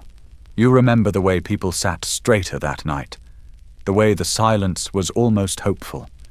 Bread does that. It doesn't taste like much, but it reminds you that you planted something once, that you waited, that you hoped, even in the cold, especially in the cold. And so you chew your piece down to the last bite, and you hold that last bite for just a moment longer. You feel its weight, its warmth, the work that went into it. The grain, milled on a stone older than your village. The hands that shaped it. The ash that stuck to it. The smoke that kissed it. It is not delicious, but it is honest. It never promised anything more than what it is. And somehow, that's enough. You think of the flour bag near the door, nearly empty. The barrel scraped clean. The stones of the mill sleeping under snow. And still, tomorrow someone will try again. Someone will wake early. Light the fire. Knead with stiff fingers. Shape the dough with quiet hope. Place it near the embers. And wait. Not because they believe in miracles, but because they believe in bread. You lie back down. Let your spine find the grooves in the sleeping bench. Let the fire warm your toes, just barely. Let the scent of ash and grain settle into your hair. The longhouse breathes around you. Wood creaks. Fire hisses. Someone coughs. Someone prays. Someone dreams. And the bread, what's left of it, sits on a flat stone near the fire, hardening into memory. Tomorrow it will be less. Tomorrow it will be needed again. But tonight, it simply is. And that is more than many things get to be. The cold beneath the bread remains. Always. But you sleep anyway. Because tomorrow there will be just enough. Because tomorrow someone will believe again. Because tomorrow someone will bake. There were days when they had no salt, not because they forgot to buy it, but because the tide was wrong, because the salt pans had frozen, because the sea had taken someone last time they tried to collect it. And so the stew was bland. The fish turned too quickly. The wounds festered. Salt was not seasoning in Viking times. It was preservation. It was medicine. It was currency. And when it was gone, you noticed. Now you reach for it without thinking. A twist of a cap, a click of a grinder. White, clean, and endless. A luxury so common we forgot it was one. But they hadn't. They remembered every grain, stored it in horn containers, measured it by touch, not by pride. And when it was used, when it had to be used, it was followed by silence, because nothing good ever came without cost. You wake up hungry, but not in the way they did. Not the kind of hunger that makes your fingers tremble when tying laces. Not the kind that makes your jaw ache when chewing dry bread for too long. Not the kind that makes soup made from onion water taste like mercy. Your kind of hunger is simple, fixable. Open fridge, unwrap plastic, warm. The food is there. In Viking times, food wasn't there. It had to be chased, dug, foraged, dried, stored, defended. And even then, it sometimes betrayed you. Grain that molded, milk that soured in hours, fish that went bad in the smokehouse without warning. But you can microwave a burrito at 3:12 a.m. while scrolling through strangers dancing. And yet, you sometimes feel empty. Why? They had nothing but time. You have everything but time. They waited for bread to rise. You wait for notifications. They stirred soup for hours, watching steam rise like a prayer. You tap a screen and scroll through the lives of others, faster than you can feel your own. Their world was small, but full. Yours is vast, but fragmented. They sat close, shoulder to shoulder. You send emojis instead of looking someone in the eyes. They feared famine. You fear irrelevance. They feared the wolves outside. You fear the quiet inside. And still, you are not so different. You still eat, still chew, still hope the meal will fill more than just your stomach. Sometimes you light a candle. Sometimes you hold a warm bowl and feel something ancient, something soft.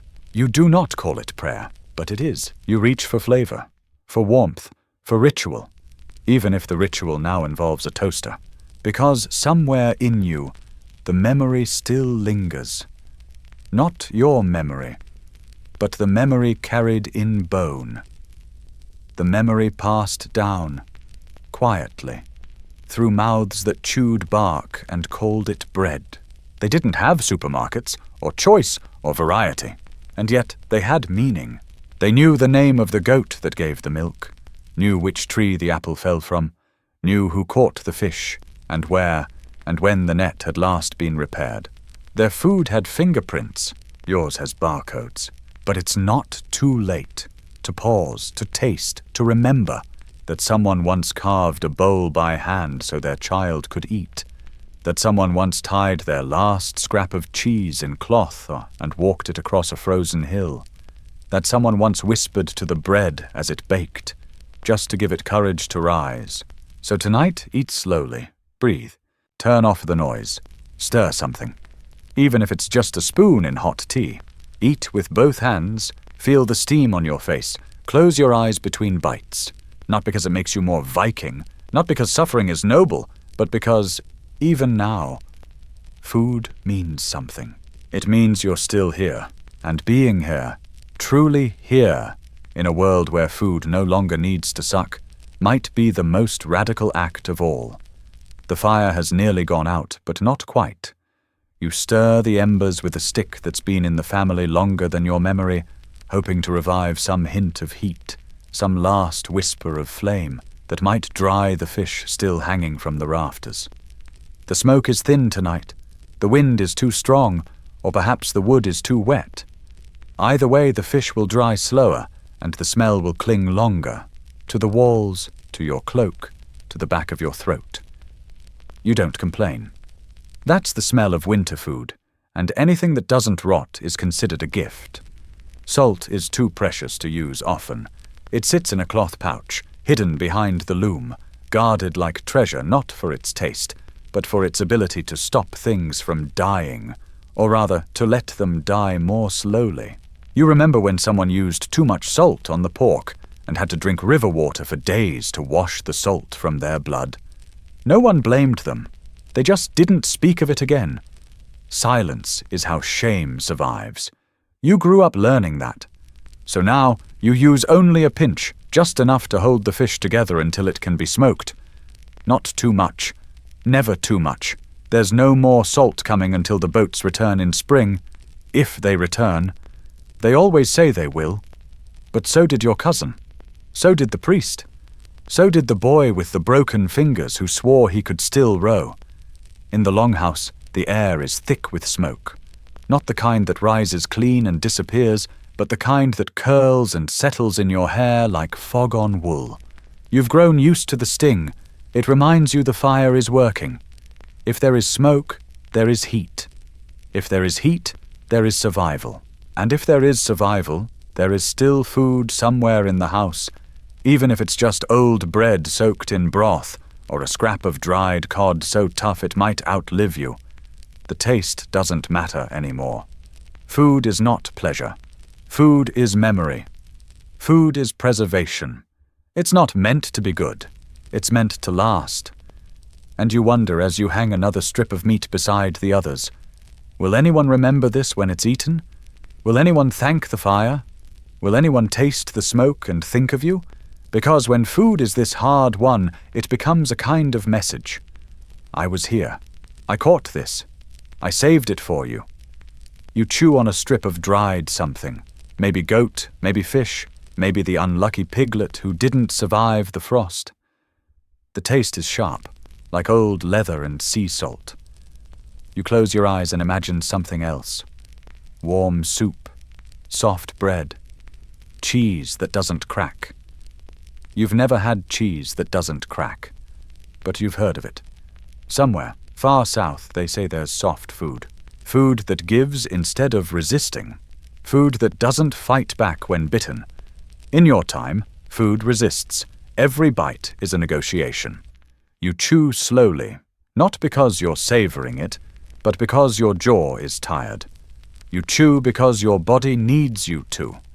Because if you don't eat, the smoke and salt will have been wasted. And that wasting effort is the only sin anyone truly fears here. The fire crackles. A piece of fat drips and spits. Someone coughs. The baby stirs. You tuck the meat away and wipe your hands on your tunic. They smell like salt and ash and meat that may or may not have turned. But that's what food smells like now. It's not a scent of comfort. It's a warning, a prayer, a gamble. And then, something shifts in your mind. You think of now, this now. Not the Viking now, but the modern one. A world where meat lives behind glass, where salt comes in paper tubes, and no one dies for lack of drying wood.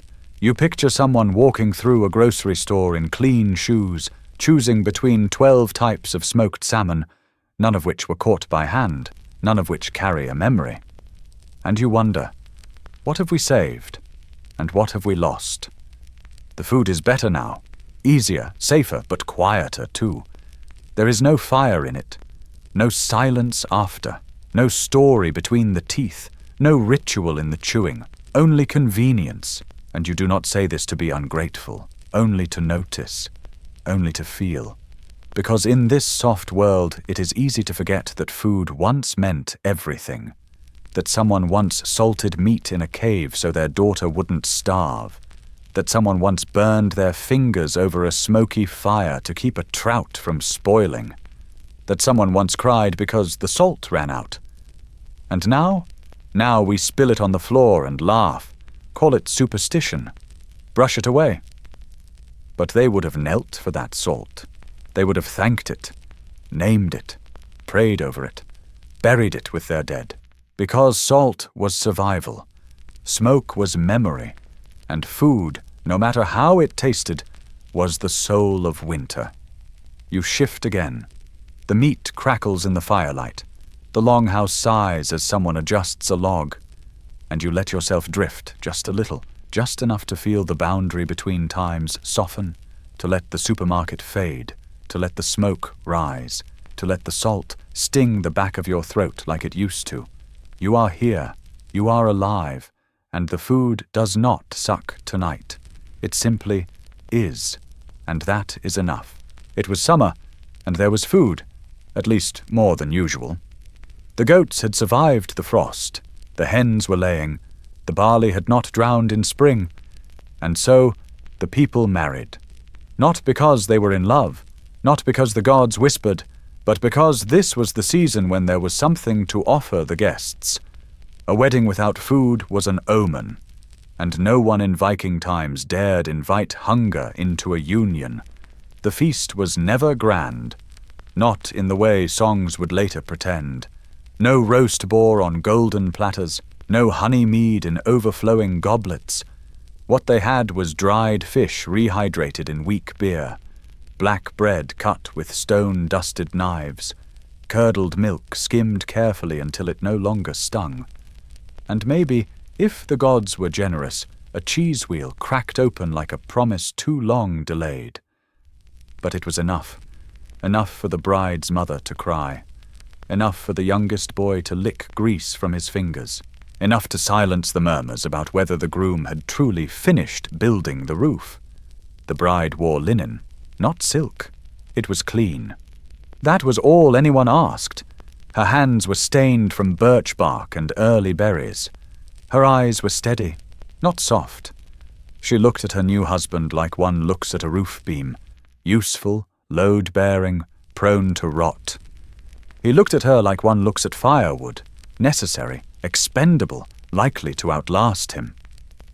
This was not cynicism. This was reality. Love, if it came, would come later, or not at all, but they would eat. And so the vows were spoken in silence, their voices drowned by the crackling of meat in the coals. Every bite was a binding, every swallow a promise. They didn't kiss, they chewed. The priest didn't bless them. He served them porridge. That was enough. Afterward the guests danced, not joyfully but with a kind of hunger in their feet. A rhythm that said, "We are still alive. We still have bread. We still remember how to step forward." And around the fire, stories were told. Mostly lies, but beautiful ones. The groom's uncle claimed he once caught an eel with his bare hands. The bride's sister said she saw a light in the woods that spoke in dreams. An old woman whispered that this marriage would change the village forever. No one asked how. No one needed to. By then the stew pot was empty. The bread had been gnawed to its heels. The guests began to leave. Some on foot, some on ache, all on memory. The couple sat alone, still chewing, not speaking, just listening to the fire whisper its last blessing. Smoke curled around their shoulders like a shawl made of ghosts. And in that moment, tired, full, nameless, they became a family.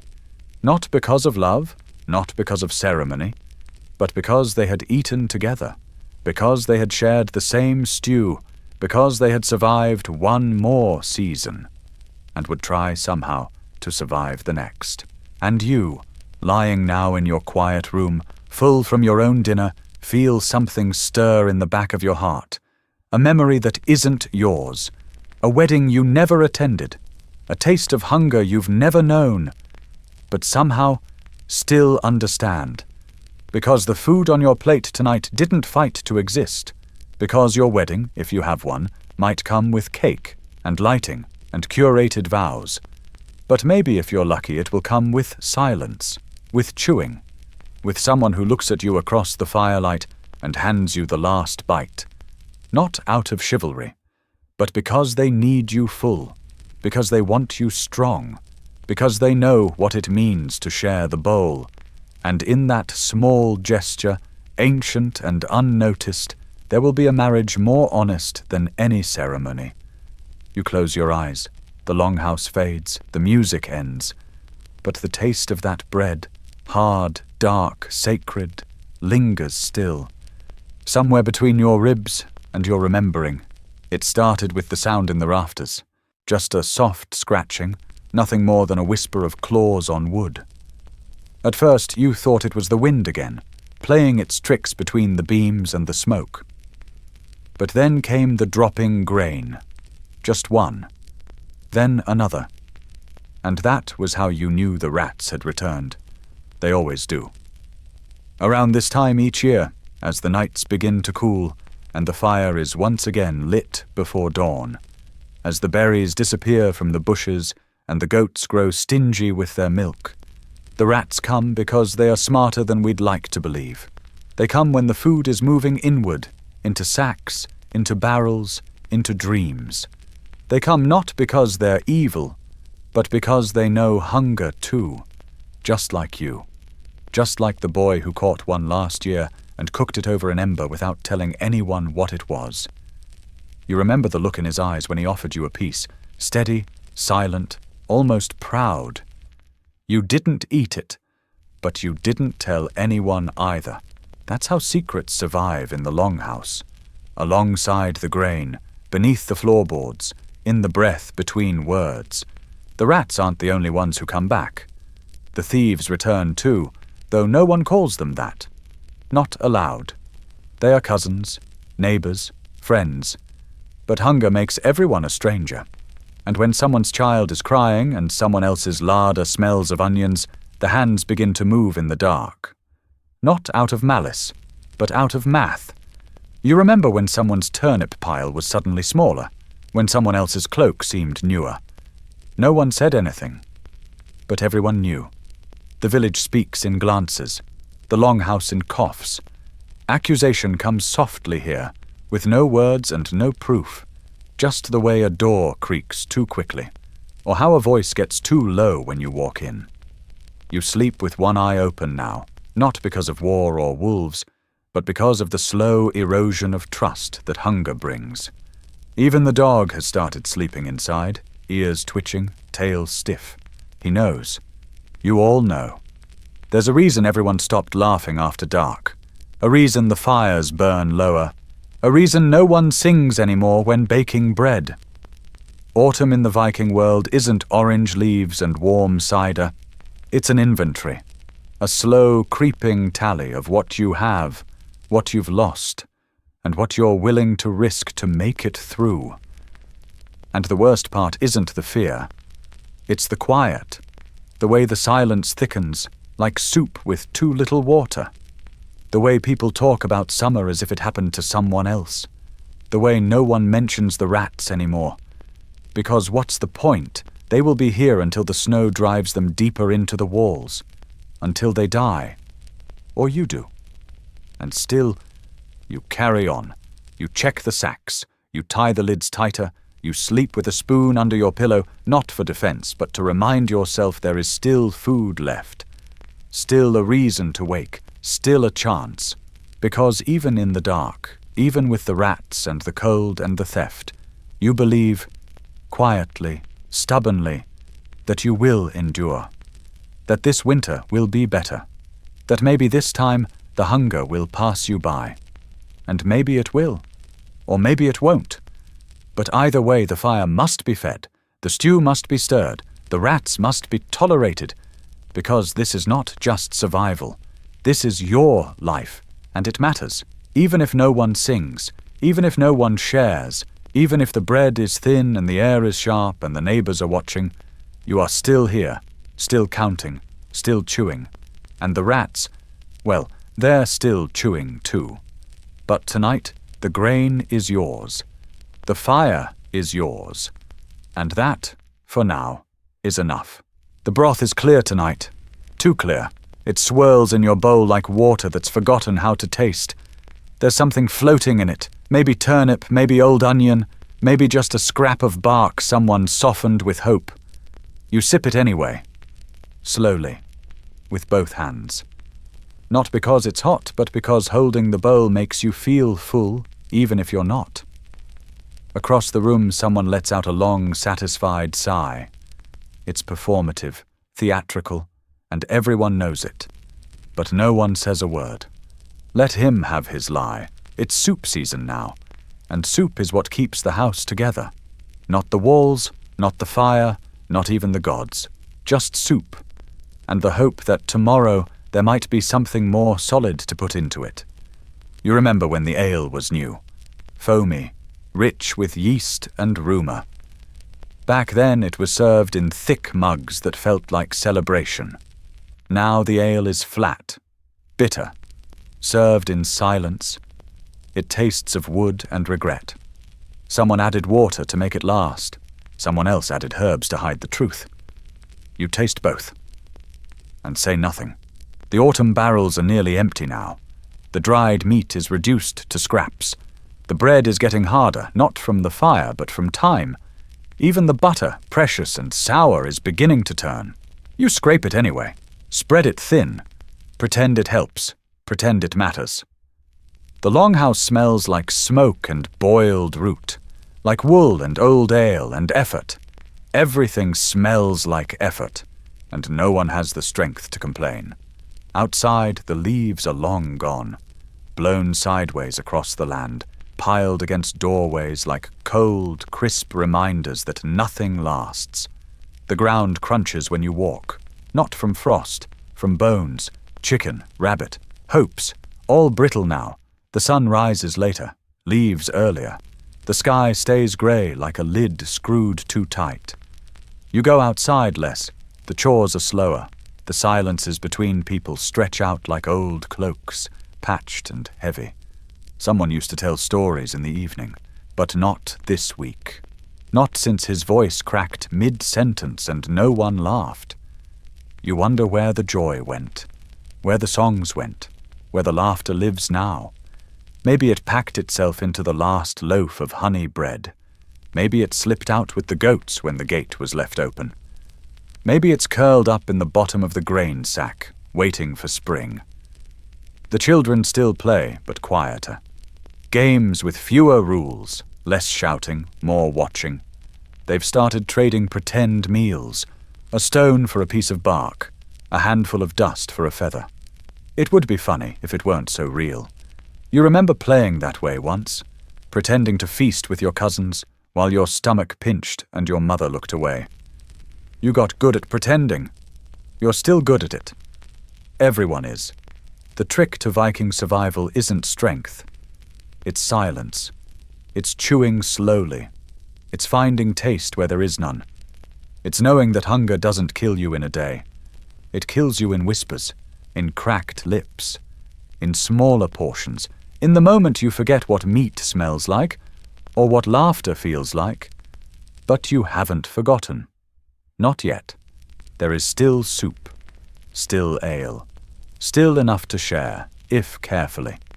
And tonight, someone offers you the last scrap of carrot from their bowl. It's soft, nearly gone, but it's warm, and it's enough. You accept it with a nod. Not because you need the food, but because you need the gesture. Because in this thin season, kindness weighs more than meat. You drink the last of your soup, wipe your mouth with the back of your sleeve, listen to the wind outside press against the longhouse like a child begging to be let in. And you are grateful. Grateful for the bowl, for the fire, for the effort. Because even now, even here, there is warmth, there is ritual, there is food, however thin, however stale, however quiet. You lie down beside the hearth, letting the heat touch your feet. Someone covers you with a scratchy blanket. Someone else murmurs a prayer they no longer believe. And you close your eyes, tasting onion and smoke and survival on your tongue. The soup may be thin, but the night is long, and you are still here. It was the silence that came first, not the kind you notice, but the kind that grows without sound, stretching its fingers through the longhouse like cold smoke. Then came the stillness of the air, as if the very wind had lost interest in moving. Then, the cold.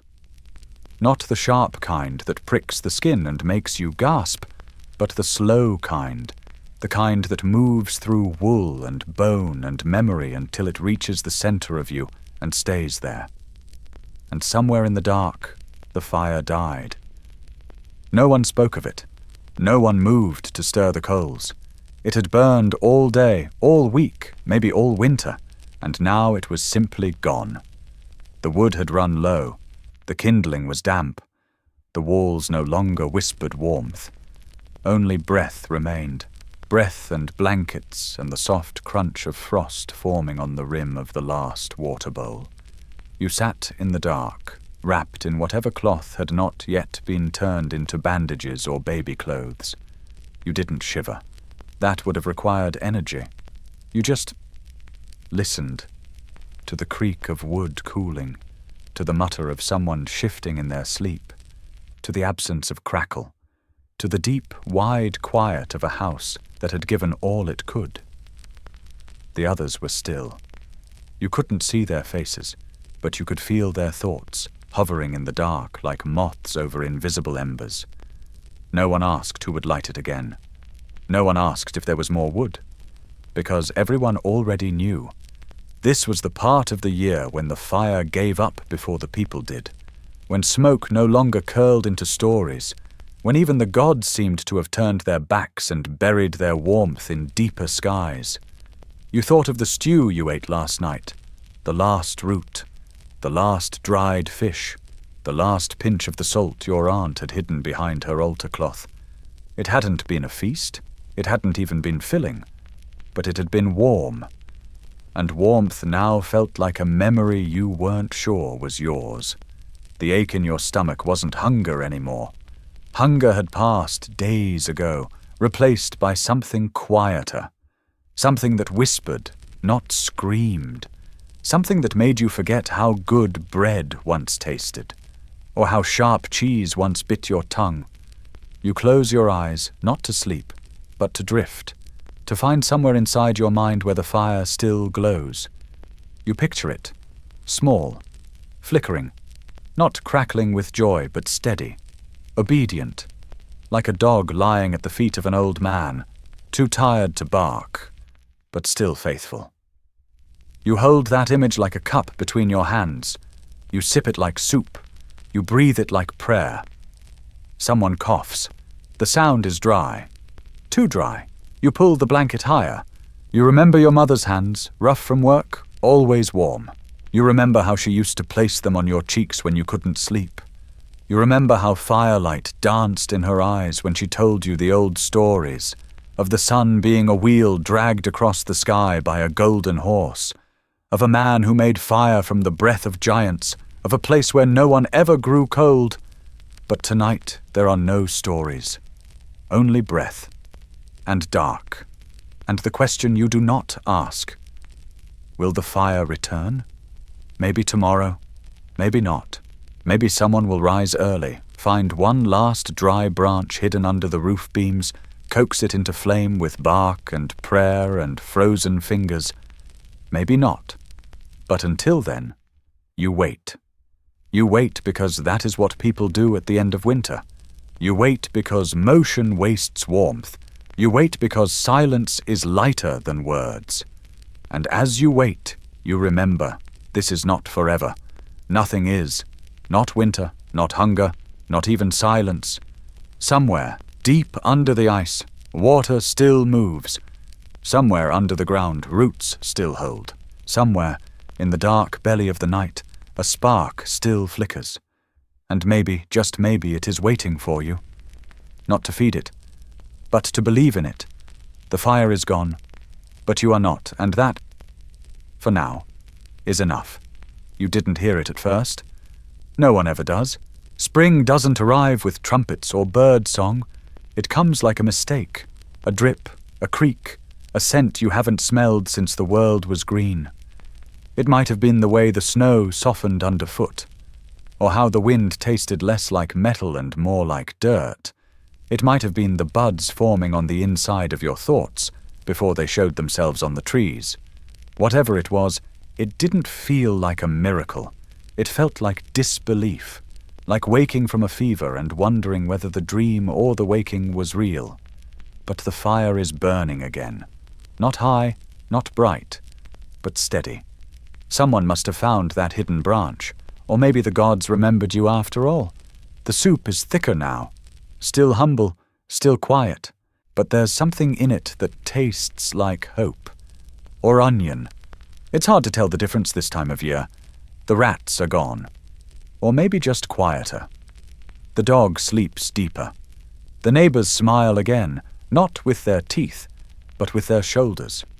The children are louder. They play with mud instead of dust. And in the field where nothing grew, something green is pushing its way through last year's sorrow. No one names it. No one dares. But everyone sees. You gather near the hearth, same as always. But now there is a story again. Just one. Not about gods or war or lost kings. About a sprout, a leaf, a little green nothing that dared to rise in the thaw. And you realize something. Food was never about taste. It was about memory, about labor, about promise. Each mouthful was a prayer sent forward through the body, hoping it would land in a season that remembered how to answer. And now it has. The ground is answering. The wind is answering. And maybe so are you. The fire has not died. Neither have you. And if there is soup, if there is story, if there is green, there is a future. Not a perfect one, but a warm one. And tonight, that is enough. And now, the night settles again. Not with cold, but with quiet. The fire is low but kind, casting shadows that stretch and yawn across the old wooden beams. You lie close, wrapped in the breath of wool and old dreams. The air is still, except for the soft rustle of someone turning in their sleep. Outside, the earth holds its breath, not in fear, but in patience. Somewhere, beneath the last crust of frost, roots stretch and blink, aching upward. Somewhere in the sky, the stars blink slower. Even the wind has softened, its edges rounded by promise. The longhouse exhales. So do you. There is no more hunger tonight. Not in your body, not in your memory. There is only the aftertaste of survival, smoky, silent, sacred. You let it linger on your tongue, like a name you almost remember. Somewhere a child murmurs in a dream. Somewhere a pot cools beside the hearth. And somewhere deep inside your ribs, a small seed has begun to turn. You feel it. Not loud, not fast, but certain. A turning, a warmth, a breath that doesn't hurt to hold. And as the fire flickers one last time before sleep, you remember, you are here. You made it. Through the snow, through the soup, through the silence. The hunger did not unmake you. It carved you, smoothed you, honed you into someone who knows the weight of bread, the worth of warmth, the miracle of a green thing in a brown world. And now you sleep. Let it all soften. Let it all slow. Let the longhouse fade. Let the season pass. Let the dreams come quiet and kind and full of roots. Because tomorrow will be warmer, and tonight you are full.